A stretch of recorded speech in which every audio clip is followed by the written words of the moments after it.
Hey Leute, willkommen zurück auf meinem Kanal. Heute schaue ich mir ein Video an, das wirklich tief geht. Es geht um Ahnenwunden, transgenerationale Heilung und wie ungelöste Dinge aus der Vergangenheit angeblich unsere ganze Gegenwart beeinflussen können. Das Video heißt Ancestral Wounds, Heal This, and Everything in Your Life is Changing. Nein, and Everything in Your Life Changes. Und es wird mit Dr. Lotte Valentin geführt, eine Expertin, die darüber spricht, wie familiäre Muster, Traumata und karmische Prägungen scheinbar durch Generationen weitergegeben werden und wie wir sie auflösen können. Ich werde es heute live mit euch zusammenschauen und meine echt persönliche Meinung dazu teilen, ohne Bullshit, aber mit offenem Geist. Wir sprechen darüber, was es für unsere Individuen bedeutet, wie es sich anfühlen kann, wenn man dieses Thema ernst nimmt, und ob sowas wirklich auf dich, auf mich, auf uns alle wirken kann. Also bleibt dran, wenn wir gemeinsam reinscrollen, hineinschauen und reflektieren, was wirklich dran ist oder was vielleicht nur ein spiritueller Mythos ist. We're at a tipping point of creating a big change. When you create healing, it sort of ripples out through the entire universe. All our incarnations are perfect. And so all the problems you experience are also perfect for what you came here to learn. We're all here to grow our soul in the end. When you look at things ancestrally, whatever we reject, guess what? That's what we also invite back. We're in this evolution of consciousness. We have come to a point where we need to change the way we act, react, and interact with everybody in the world. We all have intuition, right? We come to the world being intuitive creatures. The world is kind of ticking because we're just plundering the earth. We're all together in this, and we have to raise our consciousness to create healing, not just for ourselves, but for the world itself. Anytime you have something dramatic happen, it changes how we behave in the world. Transgenerational karma is not about punishment. It's about things that were unresolved with our ancestors. A lot of the things that we struggle with are sort of hidden underneath the surface. All we have to do is the way that we look at our problems, right? If we have a struggle, or let's say we have a relationship problem, and we say, you know, my partner, he or she doesn't help out as much. I'm the one who does all the dishes. I'm the one who plans all the meals. I'm the one that does the most things around the home, right? But the thing is that we tend to just look at the surface, and then we say, how am I going to change that person? It's not about changing. It's about looking underneath and saying, well, why is it that I'm having this experience in the first place? But then what happens is we start looking at where we came from, how we were raised, how our parents were raised, their grandparents, and everybody that came before us. But the thing is that when we heal, when we create healing for ourselves, and we figure out why we're in this predicament to begin with. So think about how if you go into a room and everybody's mad, and you go into that room and you change everybody's behavior and everybody becomes happy and everybody starts hugging each other, right? We start interacting with each other differently. But the only person that changed it was you. You walked into that room calm, collected, and it changed everybody else in that room. So when we change, when we figure out why it is that you're upset about something in your relationship, for example, when you figure out what the root cause of that is, your behavior changes. And guess what happens with all the people around you? They're going to change too, because we are part, of families. We're part of a system, of a family, of a dynamic system, which is all relational based, right? So we have relationships with everybody else in our family, at work, at school, on the playground. It doesn't matter where, right? We are human beings that interact with other human beings. And so we have relationships with everybody else. But when we heal, what happens to everybody around you? When you create healing for yourself, if you grow up in a family where, let's say, dad has a tendency to get angry very easily. He always yells and screams, get this done, do this, do that, right? And let's say he might also have some problem with drinking too much alcohol on Friday evenings. Well, his partner might say, okay, this is it. You're going to have to make a choice. Either you stay or you go, you're going to have to fix this problem. Well, this person goes to therapy and he changes, he stops drinking. What happens with everybody else in the family? When that person changes, when that father is no longer yelling, when that father is no longer drinking, everybody else in the family changes. But when you work with ancestral healing, it's the same thing. Ich bin gespannt, was sie zu sagen hat. Also, sie meint, wenn man an sich selbst arbeitet, dann heilt man auch seine Umgebung. Ich frage mich, ob es jetzt nur Familie meint oder auch andere Menschen, zum Beispiel Freunde oder sowas. Ich kann auf jeden Fall bestätigen, dass das auf jeden Fall nicht so wirklich fake ist, weil ich habe es selber auch erlebt, als ich eine schwere Zeit hatte und dann in meiner Heilungsphase war. Da haben sich die Menschen in meiner Umgebung, also hauptsächlich meine Familie, auch sehr zum Besseren verwandelt und verbessert und haben auch ganz andere Ziele plötzlich in ihrem Leben gehabt. Und es fühlt sich vielleicht am ersten Moment so an, als ob man irgendwie die Verantwortung dafür trägt, aber ja, vielleicht ist es ja auch so, ich weiß es nicht. Also ich kann es auf jeden Fall bestätigen, dass das passiert. Because when you change, your nervous system changes, and that creates a ripple effect through everybody you know. People will see you differently at work, at home, in your family system, your friend system, because when you heal, that changes how you are. Your frequency changes because you become a different person. You understand the problem, you can resolve the problem, and with that, your frequency changes, but you are connected. Es erklärt aber auch, warum Menschen überhaupt Kinder bekommen sollen, damit die Kinder die Welt bessern. Und deswegen sagt man das auch, damit die Nächsten besser machen, was du nicht konntest oder was du nicht geschafft hast. Vielleicht hast du ja irgendein Trauma erlebt oder irgendwas und du siehst dein Kind und dein Kind hat dieses Trauma nicht. Und dadurch wird es erfolgreich werden und diesen Erfolg wirst du dann auch spüren. Ich glaube, das hat irgendwie einen Zusammenhang. Ich glaube, das hat viel mit Liebe zu tun, weil das eben auch in der Familie halt oft stattfindet.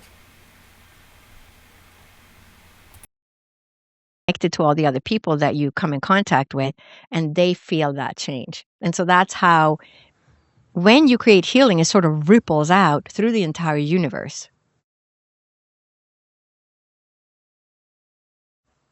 I want to go deeper into the intergenerational thread and how that connects in. But before we get there, I mean, there's this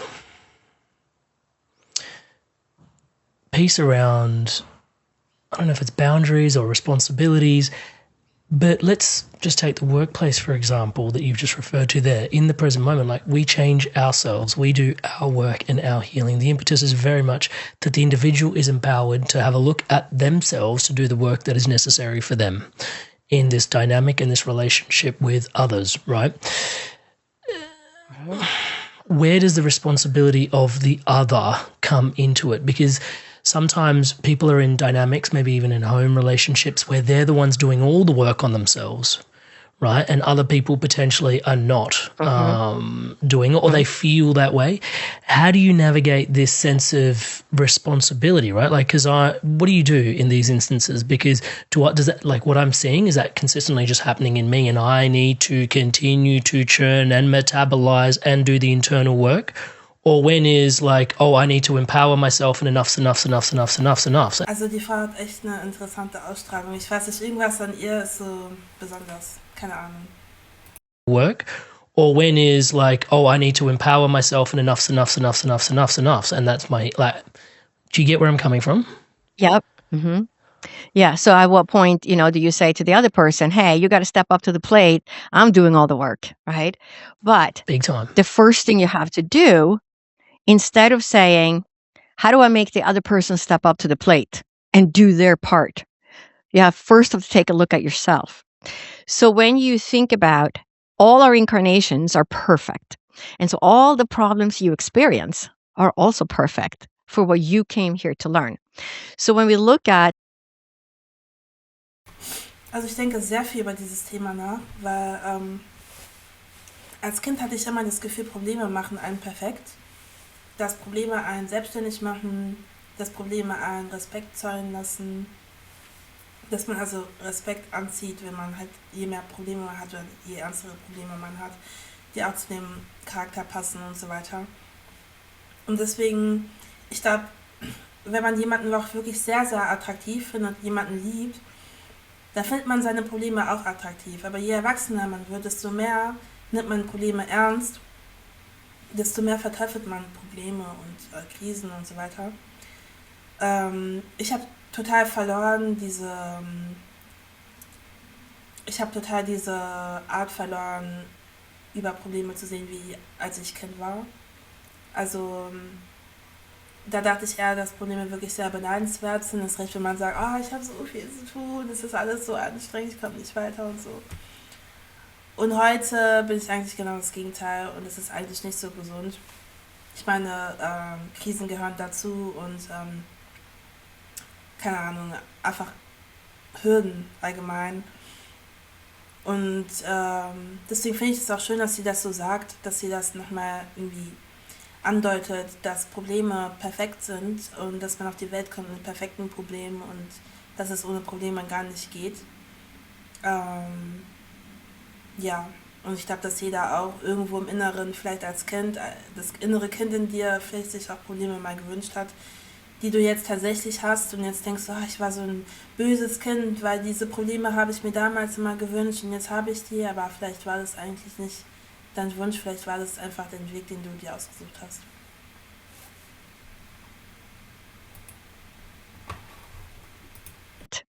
I mean, it's like we incarnate with, I call it like we have this suit on, just a row of buttons, like an elevator on the front. And those are all the buttons that the people that we are around are there to push those buttons. So when you feel button number 3, I do too much housework. Right? I mean, we attract people. It's a lot of buttons. It's a lot of pushing. Sorry. Oh, shut up. Sorry. Right? But it's so true because we attract people that are going to push the button. So if you let's just look at, so the way I work with ancestral healing is called Kindraya. And so that has 3 parts to it. Cognitively, so the mind and how we think about things, but also somatically, because we have memories stored in our bodies, and superconscious, our intuition, our clairs, the way we get information, we just know things, right? So it's a combination of all of those. But when we just look at things cognitively and we say, well, what is the pattern that has been passed down, right? So if you, let's just talk about Kindraya for a moment. So in Kindraya, so when we work cognitively, we have something called a light mapping system. So this is what I have developed to help people create healing in their own life. So the light mapping system, light is the first letter stands for, L stands for lineage break, I, interruption of love, G, generational rejection, H, hidden alignment, and T, transgenerational karma. So we're going to tell some stories about each of those so people can understand what that means. Thank you so much. But when we look at it, right, if we say, let's say we have a young toddler, a little girl, and when she is about 2 years old, her mom suddenly dies. Now, she loved her mom. Her mom was the best mom in the world, and her mom loved her children dearly. But it was the early 1900s or something. There was no medicine for anything, and all of a sudden, mom passes away. Well, it was tough times, so there was nobody to care for this little girl, so she ended up in an orphanage. Now, ask yourself, what did that little girl learn? Her nervous system learned that love and being loved is there all the time until one day it's not there anymore. Does she have the cognitive awareness to make sense out of all of this? No, because her brain hasn't grown up yet, right? So she's only 2 years old. She can't make cognitive sense of what's happening. She just knows that mom was there and now mom is not there. So love was there and now love is not there. So she grows up and then she marries somebody. But every time she feels like somebody is withdrawing from her, she's losing love, right? She has difficulty now being intimate, being close to someone, because she doesn't trust that, because she learned when she was just a toddler, love is there and then love is not there. It can just be ripped out from underneath your feet. So there we have a lineage break, right? Somebody in the family disappeared all of a sudden. So somebody either died, somebody was sent to war, or people moved far away. There was no explanation. And this person just knows love is there and then it's gone, a lineage break. So then what happens next is then she has children. So let's say she has a son. The son grows up and she loves her son very much. She doesn't really know how to be really close to the son because love feels scary to her because that was her experience. So the son grows up and he feels like, why do I feel so alone in the world? I know my mom loves me, but I don't know. It's just, it doesn't reach me, right? He can't quite get that closeness that he wants with his mom because to her, it's unpredictable. You can't get too close. You can't give too much because love can just be taken away all of a sudden.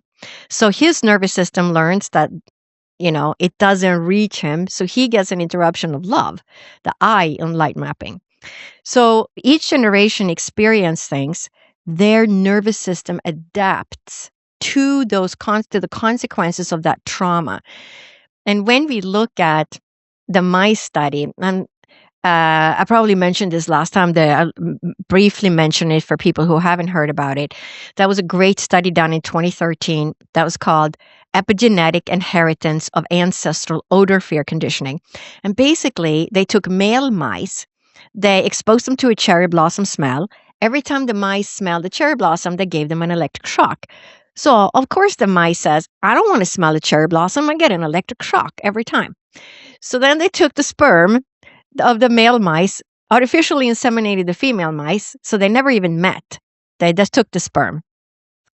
The female mice give birth to little baby mice, and the baby mice is now afraid of the cherry blossom smell. But not only that, those baby mice made more receptors so that they could smell the cherry blossom smell at even lower levels so that they could stay safe, right? So think about now. They attune their fidelity to it even deeper.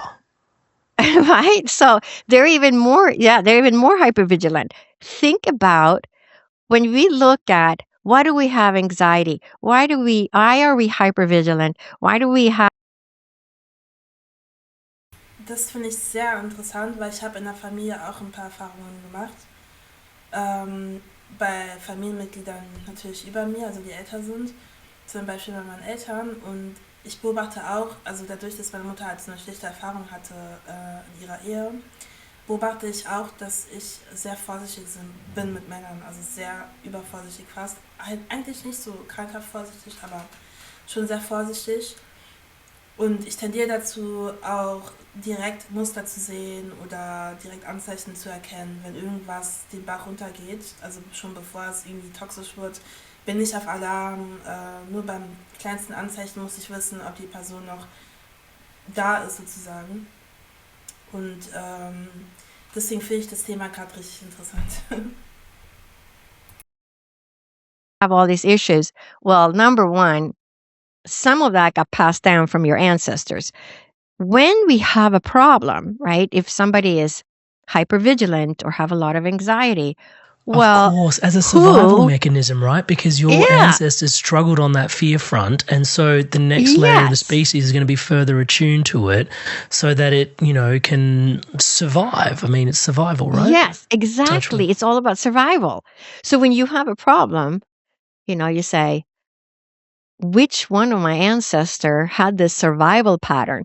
Because we have a tendency to say, oh, something's wrong with me or something's wrong with my partner, right? We just look at the surface all the time. We never kind of take the lid off and say, well, why is that? Why is it that this button is being pushed? Why is it that I feel like I'm doing more housework than my partner, right? But take a look at where that came from, because we also have the hidden alignment part where we have, let's say there's a young girl that grows up in a family, and her father has a tendency to drink way too much alcohol on Fridays and Saturday evenings. And when he drinks, he becomes very verbally abusive. And he yells and screams at the kids, and he yells and screams at his wife, and it becomes, not fun to be around at all.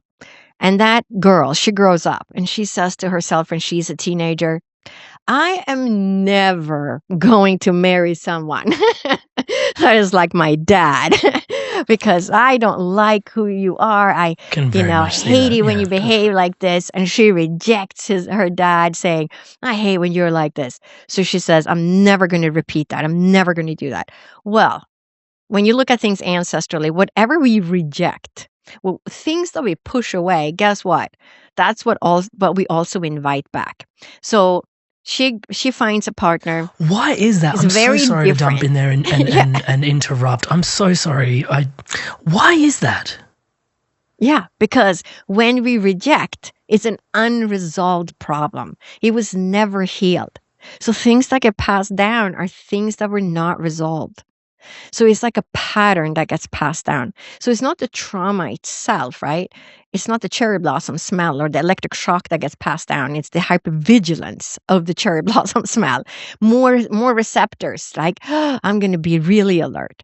But when we look at things that we reject, things that we push away, but it's an unresolved, we can't have that conversation. The teenage young woman cannot have a conversation with her father that drinks too much on Friday nights because he's not going to listen to her. We already know that, right?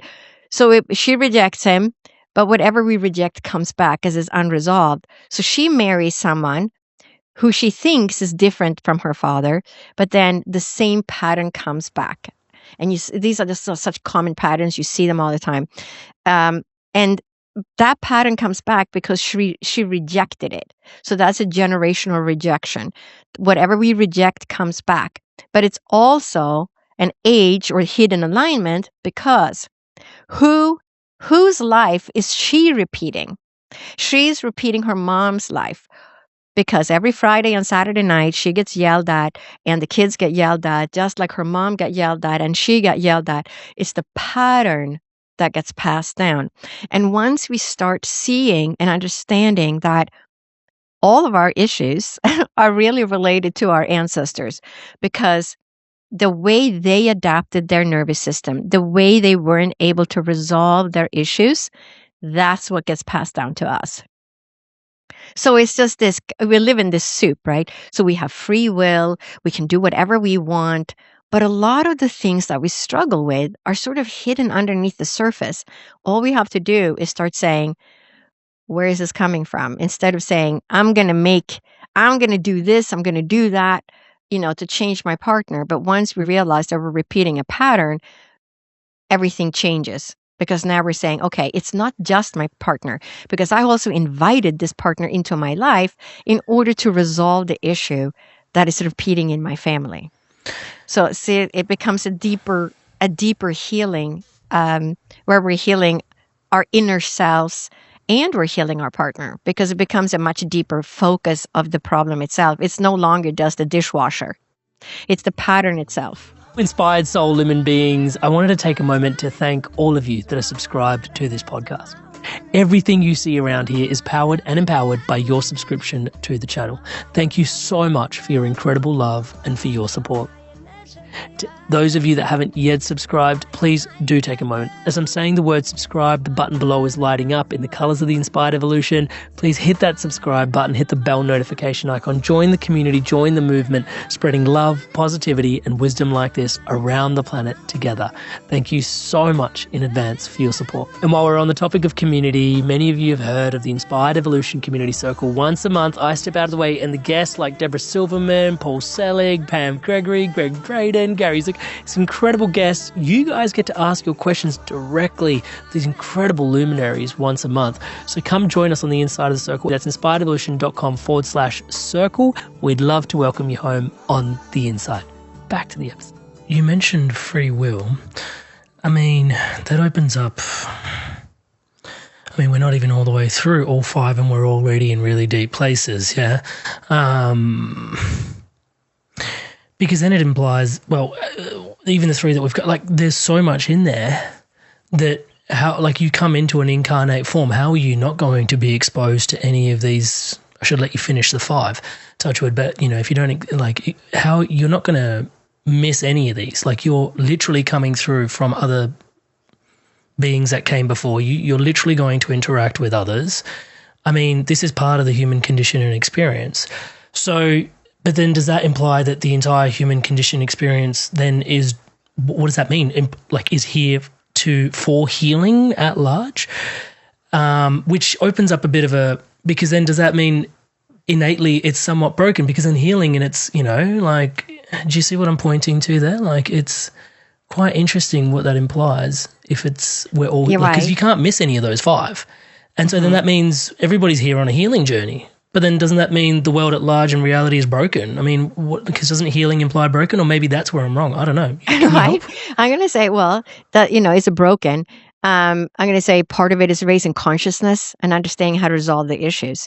So we're all here, to grow our soul in the end, right? To learn from the different things that we experience. We learn from that, and our soul grows and our consciousness expands. But when you look at where we're at in the world today, right? We're in a period of time that's been predicted for, hundreds of years, that we're in this evolution of consciousness, raising consciousness, which is why there's so much talk about consciousness everywhere, all over the world, because we're here to raise consciousness. And all of us that incarnated now, we're here. We said, what a great time to go down to earth. I want to be part of that. I want to be a part of this messy thing, right? Where we're sorting things out. I mean, just look at the country I live in, the United States. It's this complete disaster right now, right? It's just so divided. I've never seen, this country is so divided. It's never been so divided, probably since back in the Civil War days, right? But we've come to a point, and it's not, I'm going to say, United States is just part of that. But it's showing us that we've come to a point where we need to change the way we act, react, and interact with everybody in the world, right?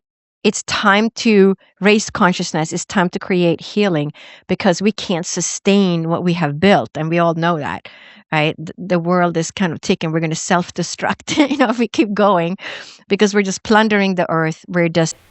Ja, das ist schon klar, was sie sagt. Also, dass die Welt so nicht mehr funktioniert, ich glaube, das merkt jeder. Und ich finde das auch sehr spannend, was sie jetzt vielleicht noch dazu zu sagen hat. We're not working together as the human race. We're just dividing. We're still dividing and conquering.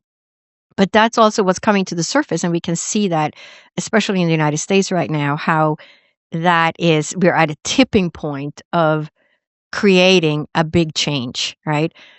Where things that didn't work have to go, right? We have to come up with new ways of establishing business, of creating peace, because we are all human beings and we all want the same thing. We all want love. We all want connection. We all want safety, right? That is part of being human.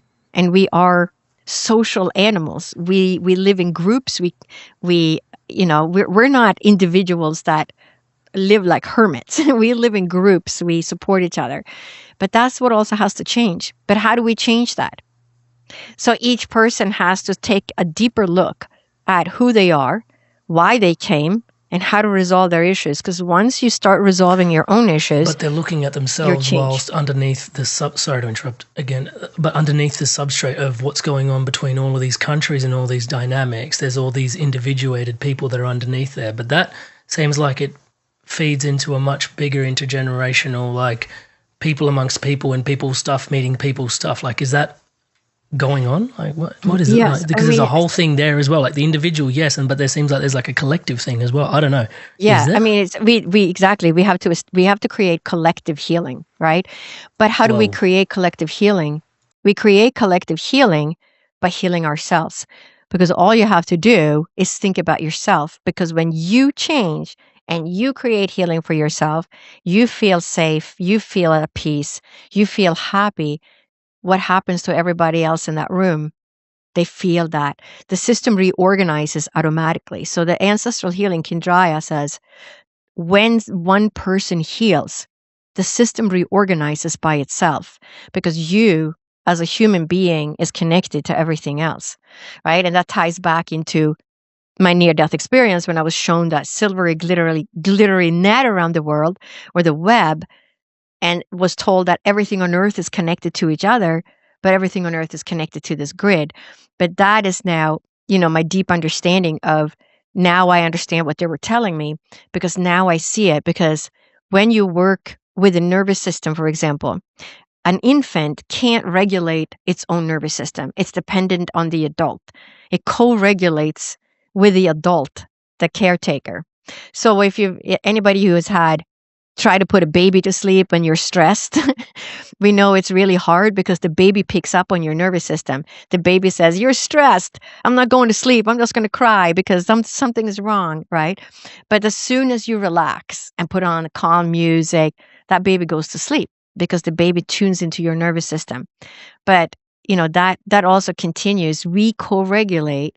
If you come home and your partner or your mom or dad or sibling is mad, you're going to know it as soon as you set foot in that door. You know that something is wrong. You feel it. You feel the energy, right? We say you can cut the air with a knife, right? We feel that tension. But that when that person heals and creates healing for themselves, what happens? Oh, it's so nice and calm. Right? It's like, oh, I feel so good now, right? Which is why when people do ancestral healing, their family, their friends, their relatives says, I don't know what's happening, but I know you're healing yourself. Like, you're different. I can feel it, right? So it's very interesting because other people pick up on that because we give off a different frequency when we are at peace, when we're calm, when we have an understanding of our own life and our own issues. We don't look at. Also es ist sehr interessant. Da muss man auf jeden Fall seine Healing Journey auch finden, die in die Vorfahren auch weit hinreicht. Ne? Das heißt, man kann jede Healing Journey machen, aber eine, die auch die Vorfahren gleichzeitig halt, ist nochmal eine spezielle Healing Journey. Look at it the same way. When we feel like we're doing all the dishes and the laundry, we get irritated with the partner. We're like, can't believe that. I can't believe I'm doing the dishes again. I've unloaded the dishes twice today, right? My partner only unloaded it yesterday. And I'm like, sick. I'm going to start my third load now, dishes, right? And we get irritated because we feel like they're not seeing us. They're not seeing how hard we're working. Well, what's that pattern? Take a look at your own family, where you came from, and what was rewarded in your family, right? Was love conditional? You got love when you were good and when you did your chores, but maybe not when your room was messy, right? So all these different things creates who we are, but it comes from, guess what? The people that raised you. Even if you were adopted, right? It comes from a lot of people that I've worked with that were adopted, that then met their parents as adults and then describe the issue they have. And it's like, okay, this one is coming from the person that adopted you, but this one is coming from your biological parents. And you can see clearly how the issues have developed because the things that they were not able to resolve. And when you think back just like 50 years ago, we didn't have the internet. Now we have so much information at our disposal, right? But 50 years ago, people didn't know how to resolve their issues. They didn't know where to turn. We didn't have these conversations across the world, right? I'm in the United States, you're in Australia, and here we are talking about this.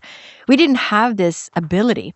So we have now come to a point in our evolution where we're able to share this information easily across the internet. And that's what's so amazing. Sorry to do this to you again. I'm so sorry for jumping in here. But we're talking about intergenerational trauma. There is something, touch wood, that's very present for me. I remember when I was being raised as an immigrant, like in an immigrant family here in Australia, from my family's from India. My father, when he had things come up for him, he would spend hours on the phone to his mother. Yeah. But you could almost argue like geolocally they were separated, and then there was like this telephone. So how much of that was like trauma, how much of that was connection? But I've also noticed that's like a whole thing unto itself. But what I wanted to mention was subsidiary to that, I'm looking at when I run into problems, I pick up a phone, contact Google. Google gives me the answer. Or I contact ChatGPT. ChatGPT gives me the answer. And there is a massive space where the elders are not being claimed as elders. Can we, I know this is a total segue, sidebar, but there's a whole thing here, is there not, as well, in terms of intergenerational trauma and our connections and some of these tools and technologies and the distractions that are coming through at a time like this? Yeah. So, if you tune into, if you have a problem, is that what you're saying? And you go to Google instead of... Yeah. Every time something comes up for individuals Google, at home, hey, I need to make a shelf. Oh, cool. Let me just Google that. It's like, hey, Dad, I need to make a shelf. I don't know, where do I begin? Right? He would have these deep connections with his mother over the phone in yesteryear, where he had problems, like his son was sick, right? And then his mother taught him how to make home remedies to help with his son, right? Whereas right now, it's just like, they'll just Google and they'll just be like, what do I need to do? Oh, yeah, lemon ginger tea. All right, cool, got it. But the elder that was here doesn't get connected in with, doesn't get tuned into. They're carrying wisdom, and also there's this, do you know what I mean? Can you see what I'm pointing to there? Yeah. I mean, they carry a lot of wisdom. Yeah. Yeah, but then also that doesn't, we're not using them in many ways. There's this whole thing where we're sticking old people in old homes, and just forgetting about all this wisdom that's there from their generations, and we're just surrogating ourselves or orphaning ourselves to digital technology in many ways. Is there not an intergenerational sort of thing happening there that's sort of a cut? Yeah, I'm going to say, so if we have the ability to talk to our, and to our parents, to our grandparents, if we have that ability, then that's a great way of learning about the ancestors. Because many times when we talk to the parents or we talk to the grandparents, we hear stories, right? They'll tell you a story. When I was little, or, when you were little, and my brother, your uncle did this or did that. Or, this person went to war, or this person died, when they were little, and all these different things.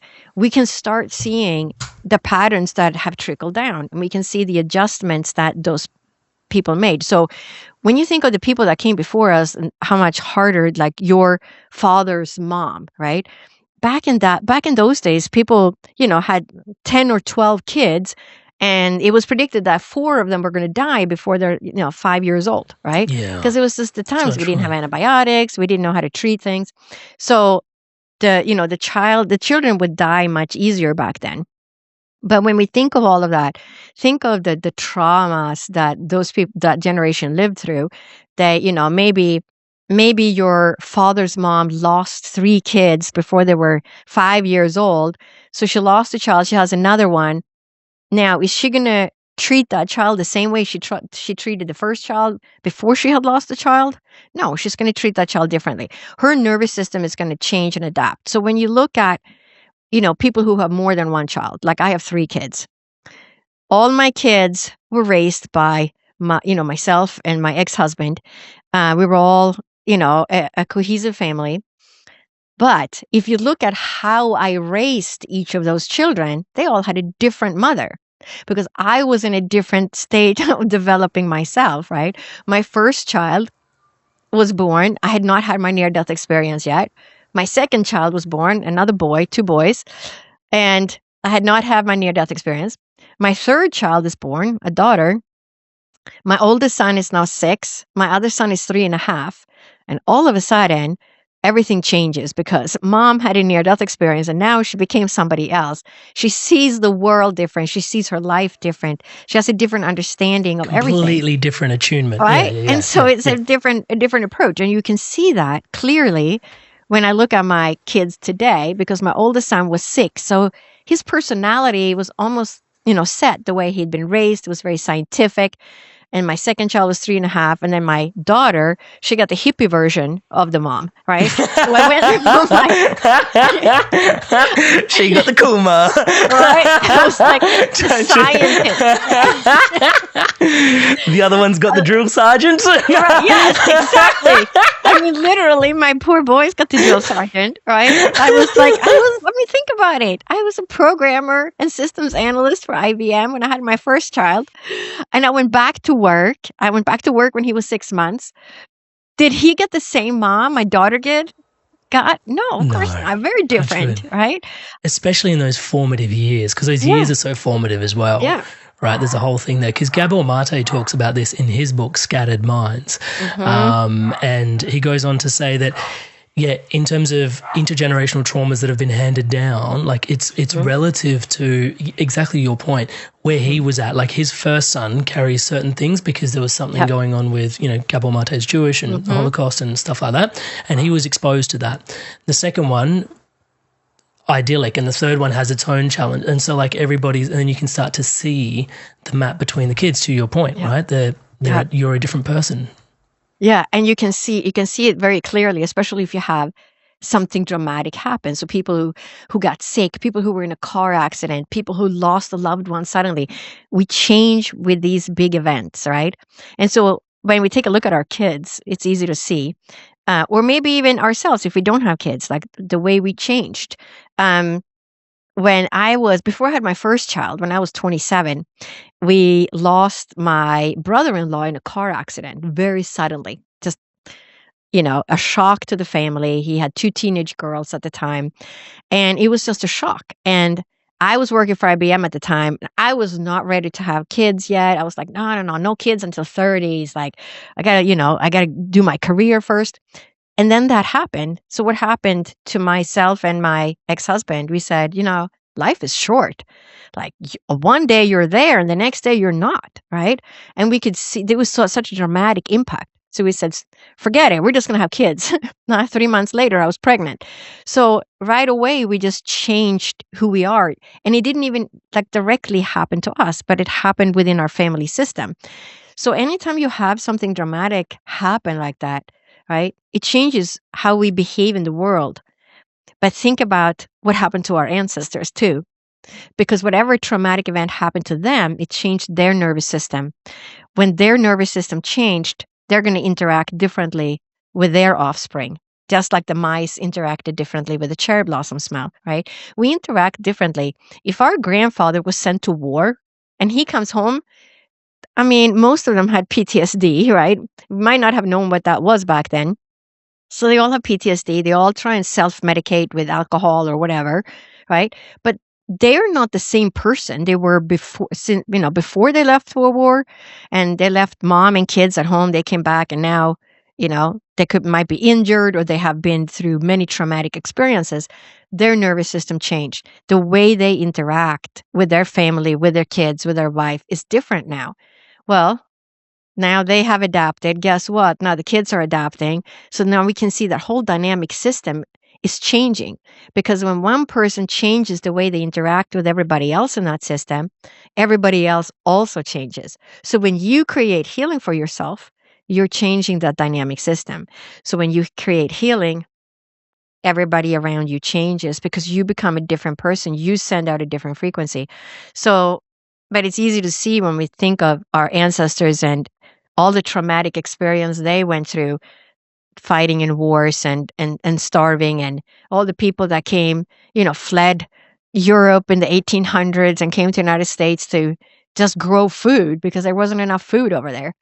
So, all these things, all these adaptions gets trickled down. So when you look at the people that, emigrated, came to the United States, the work ethic, right? They're all going to work 20, 7 days a week, because they're got to grow those potatoes. They got to grow that farmland to make sure that everybody survives.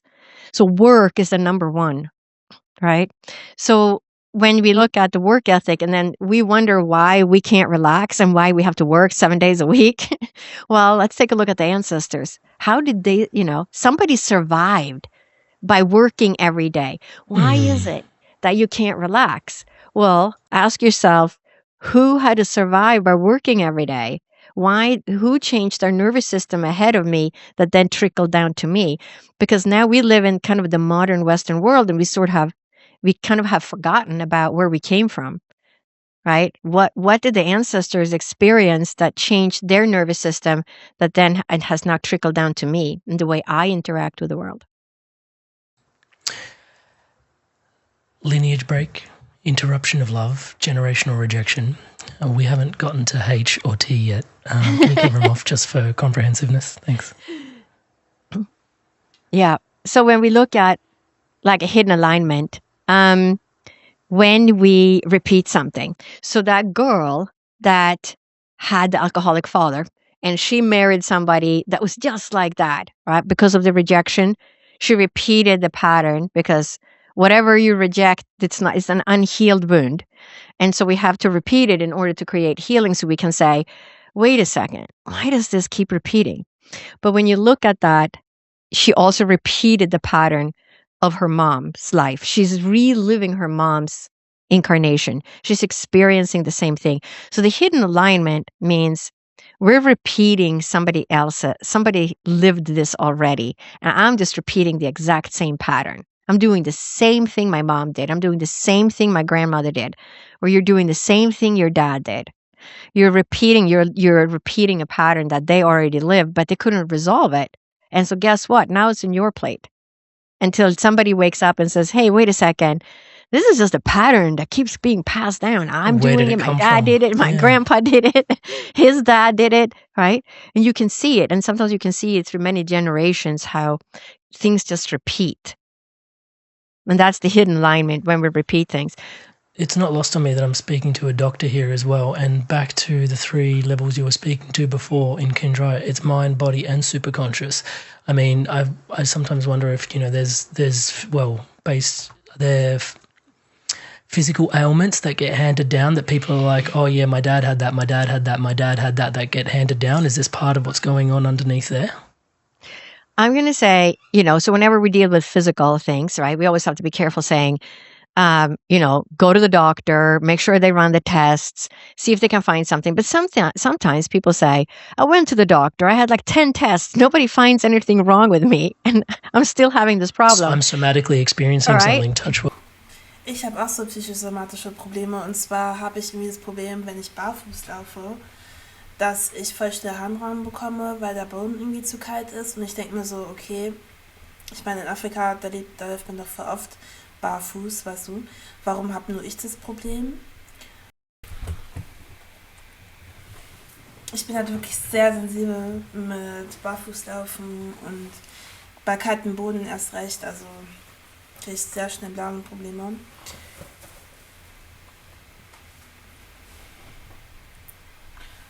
Und ich bin auch sehr sensibel bei dreckigen Toiletten, da habe ich auch psychosomatische Probleme.